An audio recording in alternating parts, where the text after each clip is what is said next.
Deputy ముఖ్యమంత్రి పవన్ కళ్యాణ్ కు అనారోగ్యం కలిగింది. వైరల్ ఫీవర్ తో బాధపడుతున్నారు పవన్ కళ్యాణ్. జ్వరంతో పాటు స్పాండిలైటిస్ సమస్య కూడా ఆయన్ని వెంటాడుతున్నట్టుగా తెలుస్తోంది. వైద్యుల సూచన మేరకు విశ్రాంతి తీసుకుంటున్నారు పవన్ కళ్యాణ్. గురువారం కేబినెట్ సమావేశం జరగాల్సి ఉంది, కానీ ఆ కేబినెట్ భేటీకి ఆయన హాజరు కావటం లేదు. ఆ కేబినెట్ భేటీకి దూరంగా ఉంటున్నారు పవన్ కళ్యాణ్. ప్రస్తుతం ఆయన ఆరోగ్యం ఎలా ఉంది? ఎందుకంటే ఆయన అభిమానులు కావచ్చు, మరి ముఖ్యంగా జనసేన కార్యకర్తలు కావచ్చు ఆందోళన వ్యక్తం చేస్తున్న పరిస్థితి.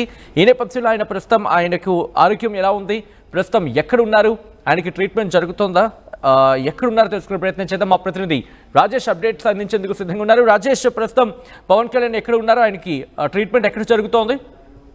ఒక 4 రోజులు 5 రోజులు ఆయన సింగపూర్ పర్యటన వెళ్ళినట్టు తెలుస్తుంది. అదే అన్అఫీషియల్ పర్యటనగానే చెబుతూ ఉన్నారు. అక్కడి నుంచి వచ్చిన తర్వాత కొంత వైరల్ ఫీవర్ తో స్పాండిలైటిస్ తో పవన్ కళ్యాణ్ బాధపడుతున్నారు. ఈ నేపథ్యంలో రేపు జరగబోతున్నటువంటి కేబినెట్ కూడా రాలేకపోవచ్చు అని అయితే సమాచారం అయితే ఇవ్వడం జరిగింది. ప్రస్తుతం పవన్ కళ్యాణ్ అయితే విశ్రాంతి తీసుకోవాలి డాక్టర్ సూచించడంతో ప్రస్తుతం విశ్రాంతి తీసుకుంటున్నారు. గతంలో కూడా అనేక సందర్భాల్లో కొంత ఆయన అనారోగ్యానికి గురైన సందర్భాలను అయితే డిప్యూటీ సీఎం అయిన తర్వాత మొదటిసారి కేబినెట్ కొంత దూరంగా ఉండాల్సినటువంటి పరిస్థితులు ఏర్పడ్డాయని చెప్పాలి. పూర్తిగా కోలుకున్న తర్వాత ఆయన పార్టీకి అధికారిక ప్రభుత్వానికి సంబంధించిన అధికారిక కార్యక్రమాలు, తన శాఖకు సంబంధించినటువంటి అధికారిక రివ్యూలో పాల్గొనే అవకాశం అయితే కనబడుతుంది. అయితే అభిమానులు ఎవరు ఆందోళన చెందవలసిన లేదు, ఆయన కోలుకుంటున్నారు. వైరల్ ఫీవర్ స్పాండిలైటిస్ తోనే బాధపడుతున్నట్టు జనసేన వర్గాలు అయితే అఫీషియల్ గా ఉప ముఖ్యమంత్రి కార్యాలయం నుండి అయితే ప్రకటన అయితే విడుదల చేయడం జరిగింది. దీని కారణంగా ఆయన రేపు కేబినెట్ కి దూరంగా ఉండబోతూ ఉన్నారు. కేబినెట్ లో రేపు ఆ శాఖకు సంబంధించినటువంటి పెద్ద అంశాలు కూడా లేకపోవడంతో ఆయన